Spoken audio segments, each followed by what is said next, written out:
unos instantes conversábamos y dábamos a conocer a nuestra audiencia lo que había estado ocurriendo en Brasil, donde el Congreso comenzó o aprobó, mejor dicho, hace unos días atrás, una reforma laboral que realmente había tenido sus logros hace más de 80, 90 años atrás, donde realmente el trabajador volvía a tener, o comenzaba, mejor dicho, a tener derechos sobre su trabajo, derechos para plantearle a la patronal,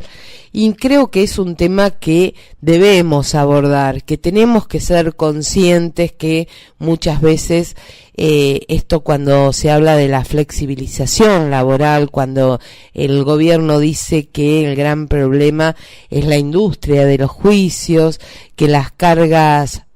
tributarias por parte de la patronal sobre los empleados para el gobierno son muy altas y esto perjudica las inversiones extranjeras, creo que hay que hacer un análisis. Y bueno, en este sentido, qué mejor que alguien que está en la materia, que conoce sobre los derechos laborales. Vamos a conversar con Ignacio Fur, abogado, para que nos dé primero su opinión, su perspectiva de lo que ocurrió en Brasil y si esto no tiene un efecto de cascada hacia otros países emergentes donde ahora el neoliberalismo, la derecha, está gobernando y viene ya por los trabajadores. Ignacio, buen día y gracias por haber venido. Buen día y el agradecido soy yo por la invitación. Bueno,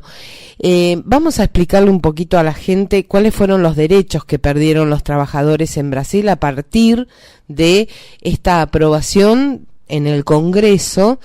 porque no fue a través de ningún decreto del Poder Ejecutivo, sino que pasó por el Congreso. El Congreso avaló que los trabajadores ya no tuvieran estos derechos. En principio, permitime, Laura, volver un paso atrás acerca de la introducción que vos hacías cuando comenzabas a presentar el tema. Es una cuestión bastante interesante que tiene que ver con esto de recomponerse de lo que en la Argentina se le está pidiendo a los empresarios de su recomposición o de su adecuación a la realidad actual. Cuando se instala el tema, indudablemente lo que sucedió en Brasil es un anticipo de lo que podría llegar a suceder en nuestro país con estos pedidos de readecuación empresariales, en los que indudablemente los derechos de los trabajadores son el hilo más delgado por donde se corta el parecer económico de los empresarios en la Argentina. Digo esto porque lo reflejado en los últimos años en América Latina exterioriza un movimiento continental hacia uno u otro direccionamiento, en el que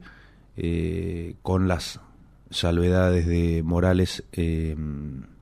Bolivia y de Correa en Ecuador, en el caso de Correa bastante con sobresaltos bastante más duros que los de Morales en Bolivia, son los únicos vestigios de los gobiernos de centroizquierda que han quedado, que gobernaron durante en los últimos 15 años, durante los últimos 10 más o menos en América Latina. Son los únicos que logran quedar en pie, el de Correa en Ecuador y el de Morales en Bolivia,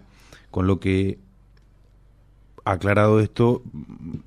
va en el sentido del temor que genera el movimiento continental en materia política, fundamentalmente en lo que podría suceder en Argentina a raíz de lo precisamente sucedido en Brasil en el transcurso de la última semana, donde, como vos bien aclarás, es el propio Poder Legislativo, en este caso el Senado, quien aprueba la modificación laboral a pedido, por supuesto, de un proyecto de ley enviado por el Poder Ejecutivo de Brasil, por el presidente Temer, donde están intentando adecuar precisamente su legislación a los requerimientos empresarios y fundamentalmente hacer piedra angular en el neoliberalismo, que si nos detenemos no solamente en lo sucedido en Brasil, sino lo sucedido ayer en PepsiCo, tiene que ver precisamente con eso. Digamos, los empresarios hoy en este modelo de país asumen un rol trascendental para los gobernantes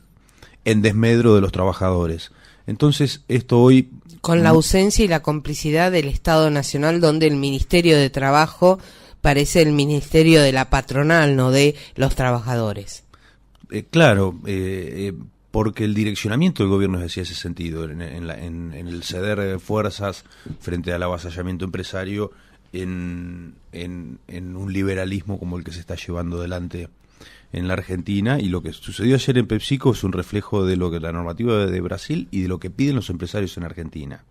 Digamos, los empresarios de PepsiCo y lo sucedido esta semana con la planta y con la producción industrial de PepsiCo tiene que ver con que no se discute la rentabilidad. Digamos, PepsiCo en los últimos años le ha ido sumamente bien en la Argentina, y en realidad no pasa por el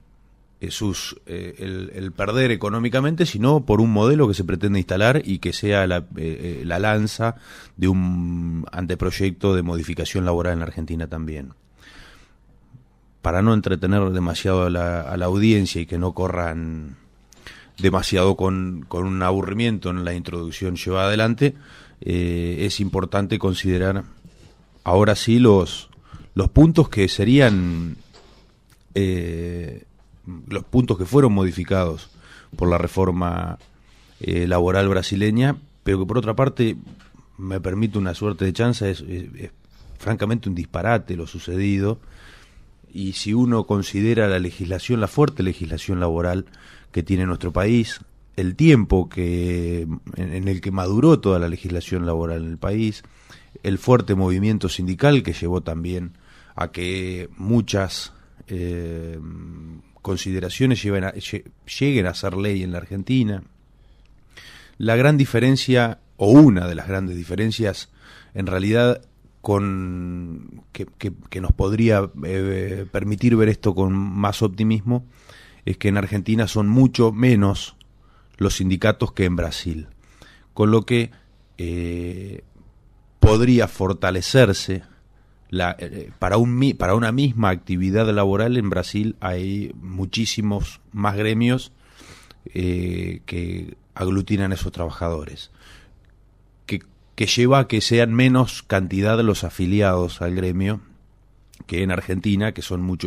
prácticamente 1 o 2 por sector principalmente. Bueno, pero hablando de los gremios y hablando de las centrales trabajadoras, ¿no? Ayer la verdad es que daba tristeza ajena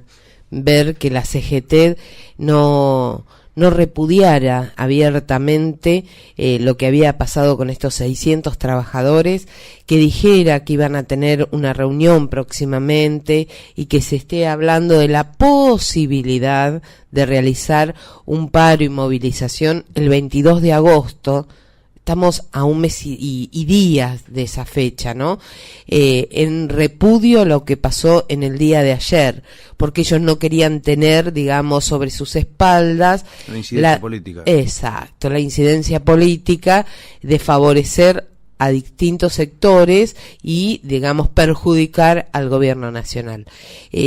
Los que tendrían que levantar la bandera por los trabajadores hoy están sentados sobre ellas. Tiene mucho da mucha tela por cortar todo esto en materia sindical también, pero es interesante la instalación del tema, no solo para evitar que a nosotros nos suceda también, sino porque francamente sería una de las pocas cosas que nos faltan para volver 15 años atrás, a principios de la década del 2000, cuando sucedió todo lo que sucedió en nuestro país, y que el principio de aquello fue esto, digamos, también, la flexibilización laboral, los despidos, la gente desalojada a los palos de sus lugares de trabajo, fue vivido en nuestra propia ciudad a principios de la década del 2000, y todo el transcurso de de la década ganada y del apuntalamiento de los derechos, de la estabilidad económica y de ciertas garantías laborales para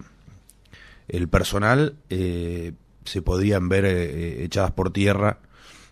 con todo esto que estamos instalando nuevamente, que es, insisto, con lo mismo sería volver lisa y llanamente 15 años atrás o 16 años atrás, con todo lo que ello implica también, no solo a nivel económico, sino a nivel de reivindicación social de los derechos de los trabajadores.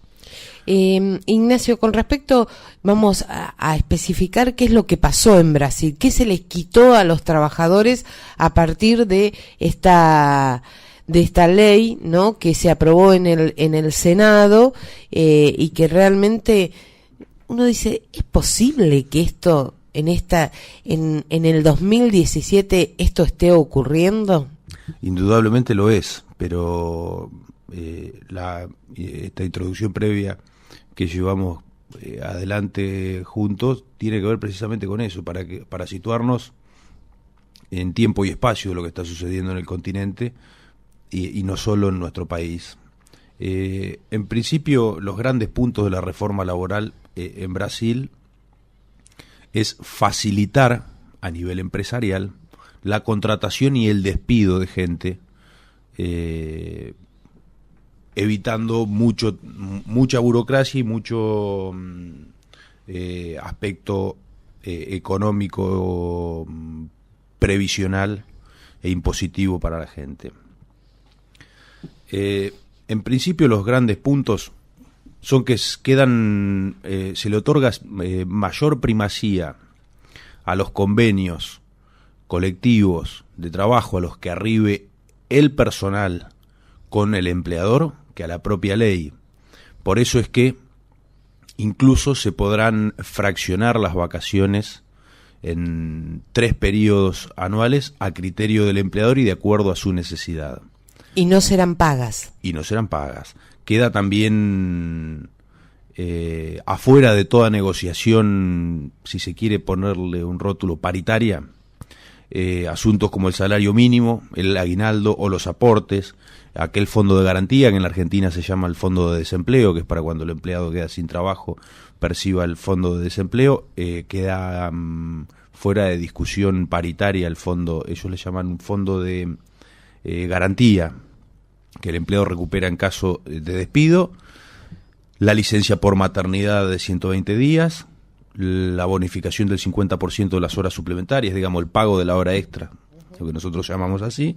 y distintas normas de seguridad en el ámbito del trabajo. Lo más grave aún, que para mí, digamos, que todos vamos a tener quizás alguna consideración distinta acerca de los puntos, pero lo de mayor entidad es la jornada laboral, la extensión de la jornada laboral a 12 horas diarias. Cuando hace 3 años se pensaba en armonía con la Organización Internacional del Trabajo, con las normas laborales europeas, con todo aquello que la Comunidad Económica Europea ha ido madurando, en reducirla a 6, sí, digamos. Cuando hace 3 años se pensaba en reducir la jornada laboral, hoy Brasil tiene una jornada laboral de 12 horas diarias con un descanso de 36, digamos, para entenderlo, del sábado al mediodía hasta el domingo. Sábado, mediodía y domingo sería el descanso, y después la jornada laboral de 12 horas diarias.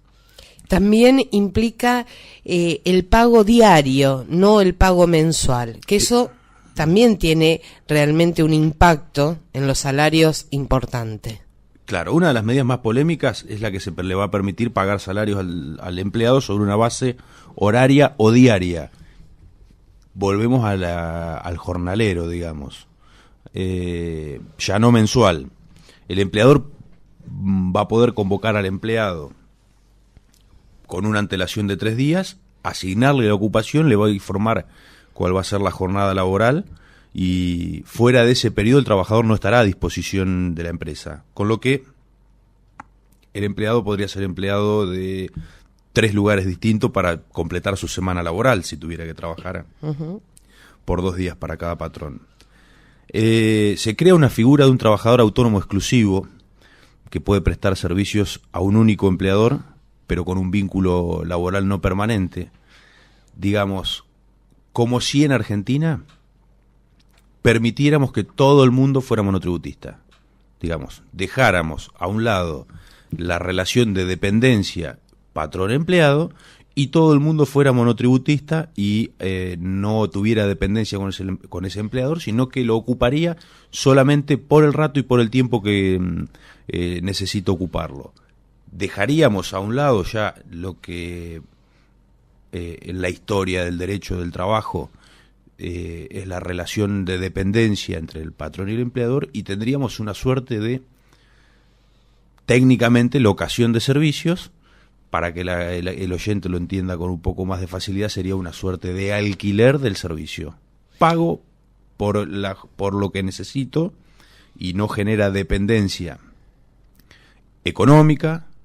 tributaria, previsional. Aquel empleado no tendrá aquel empleado no tendrá aportes previsionales que le permitan jubilarse, no tendrá aporte a la obra social, no tendrá un gremio que defienda, una asociación sindical que defienda sus intereses, y lo que es muchísimo más grave aún, no va a haber dependencia, por lo que no va a haber indemnización. Digamos, uno nunca puede quedarse sin trabajo permanentemente porque nunca parece que lo tuviera en esta reforma laboral. Claro, porque están en, digamos, como autónomos, ¿no? Como monotributistas se le factura las horas de trabajo, se cobra y no hay relación de dependencia con la patronal. Obviamente que esto a los empresarios les implica un abaratamiento en costos tremendo. Total. Yo estaba pensando aquellas personas que hace 20 años que están trabajando, no sé, como en la municipalidad, en el molino, en cualquier empresa de nuestra ciudad, que de buenas a primeras le digan, bueno, a partir de ahora tendrás tus vacaciones, pero no son pagas. Es decir, que esos 30 días o 20 días que le corresponden por ley tomarse vacaciones, no van a cobrar por esos días. Hay una cuestión que en la Argentina no sucedió, ni es posible que suceda, al menos de manera inmediata o en el mediano plazo, que es, recordaremos cuando con la ola de despidos en el ámbito estatal y con algún criterio de la gobernadora y del presidente acerca de la innecesariedad de tanto personal en la administración pública, el personal que hubiera adquirido estabilidad, porque así la ley lo consagra, e incluso hubiera tenido la posibilidad de tener cierta antigüedad en el ámbito del trabajo, hubiera sido despedido si la Constitución Nacional no consagrara la estabilidad del empleo público. Uh-huh. ¿Qué quiero decir con esto? Que lo inminente en Argentina en el ámbito público es mucho más difícil que suceda, porque implicaría una modificación constitucional, que no es una cuestión menor, no es una simple ley, sino que hay que convocar con los mecanismos previstos por la Constitución, una convención constituyente, una cuestión... Y los 2/3 partes tienen que estar, ¿no? Igual del Senado, igual a lo sucedido la previa del 94 con el Pacto de Olivos, que fue la última modificación constitucional en la Argentina. Otra cuestión también en la que la reforma laboral brasileña se inmiscuye es en extremar al máximo las condiciones de insalubridad, digamos. Si el lugar,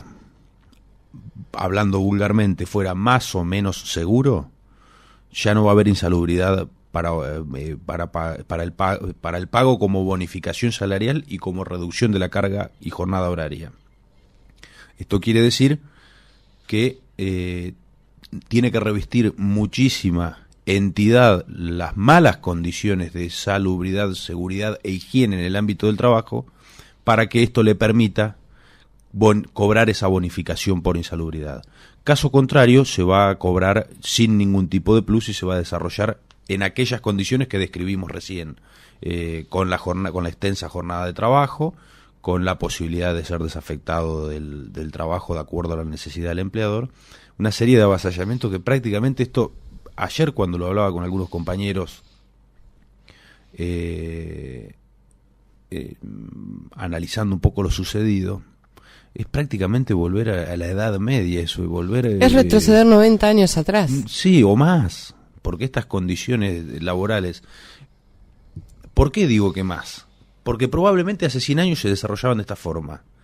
pero hace 100 años no se tenía la legislación que se tiene hoy. Digamos, se fue ganando terreno, y hoy no es que, digamos... se gana, sino que se pierde todo aquel terreno ganado, porque en última instancia hace 100 años no tenían una legislación positiva que lo consagraba, sino que bregaban por conseguirla. Hoy la legislación positiva existe y se busca modificar y retroceder en eso, con lo que sería volver bastante más atrás en el tiempo. Bueno, Ignacio, la verdad que nos gustaría, y quizás lo comprometa al aire con lo que le voy a decir, pero sería bueno que los viernes podamos analizar. También hay un proyecto que se va a presentar aquí en nuestro país después de octubre, es de la reforma sobre las jubilaciones, la reforma también sobre despidos, de cómo se va a manejar, y creo que hay que comenzar a hablar acerca de estos temas que nos pueden cambiar la vida a todos. Sí, de un lado de un lado y el otro de la vereda tenemos esto que vivimos hoy y que parece ser el direccionamiento el próximo direccionamiento en Argentina, y tenemos aquello que hoy parece ilusorio, proyecto de ley de la suspensión de los despidos o de la doble indemnización para evitar y frenar los despidos. Digamos, volvemos a aquello de lo antitético del tema y de la visión con respecto al tema. Digamos, de un lado, los que bregábamos por la doble indemnización y evitar los despidos. Al otro lado de la vereda, aquellos que van por las normas de la flexibilización laboral de Brasil. Con lo que, sin avanzar demasiado sobre cuestiones mucho más políticas que las que vertimos, el electorado tiene frente a sí las dos llaves de la puerta, digamos, y dónde vamos a llegar y hacia dónde nos dirigimos con este tipo de cuestionamientos. Yo particularmente debo decir, en algún momento mientras hablábamos pensé en no decirlo y quedarme callado con respecto a eso, con el cuestionamiento de del movimiento sindical. La verdad es que es claro de qué lado deben estar y de qué lado tienen que estar los dirigentes sindicales en la Argentina, evitando el avasallamiento de los trabajadores y evitando aquello por lo que se luchó durante buena parte del siglo XX en la Argentina, por un modelo industrial, por un modelo de trabajadores, por un modelo de soberanía económica, por un modelo que llevara adelante del 45 para acá un desarrollo a la hora que le tocó gobernar el peronismo, de desendeudamiento, nada más distante de la realidad actual. Entonces, con esto, más allá de los pareceres que podamos vertir, invito al debate, digamos, invito a abrir el juego, porque me parece que la sociedad tiene que hablar de esto. Más allá de que cada uno con su posicionamiento y su ideología va a bregar o defender lo que a su criterio le resulte más conveniente en su rol de ciudadano en la sociedad, pero que la gente hable de esto es una cuestión importante, porque en la Argentina, en la provincia de Buenos Aires y fundamentalmente en Pigüé, hay mucha gente que vive de un salario y que vive de una actividad remunerada como dependiente, y es sobre lo que interesaría que esa gente se defienda, es lo que particularmente interesa, no ya desde un rol tan vinculado a mi propia ideología política, sino un rol vinculado a la cuestión del ciudadano en sociedad, digamos, que el ciudadano defienda los intereses que le convienen y que le son favorables, resulta atrapante y movilizante para una sociedad en la que tenemos que intentar bregar por los logros obtenidos. Hoy comenzábamos el programa con una canción de Piero, porque a veces las canciones se escriben, se componen en determinada época, ¿no? Pero parece que a veces las épocas se repiten. Y Piero en su canción Hay país, país, país, decía: las cosas se cuentan solas, solo es cuestión de mirar. Creo que más que nunca debemos mirar qué está ocurriendo y estar muy atentos. Ignacio, gracias por venir, y el compromiso, si usted lo desea y es de su agrado, nos gustaría el viernes que viene conversar acerca de esta digamos, modificación provisional que se tiene pensada también para después de octubre. En cuanto el tiempo y las ocupaciones laborales lo permitan, soy un agradecido de la invitación. Muy bien, de esta manera conversamos con Ignacio Fur con respecto al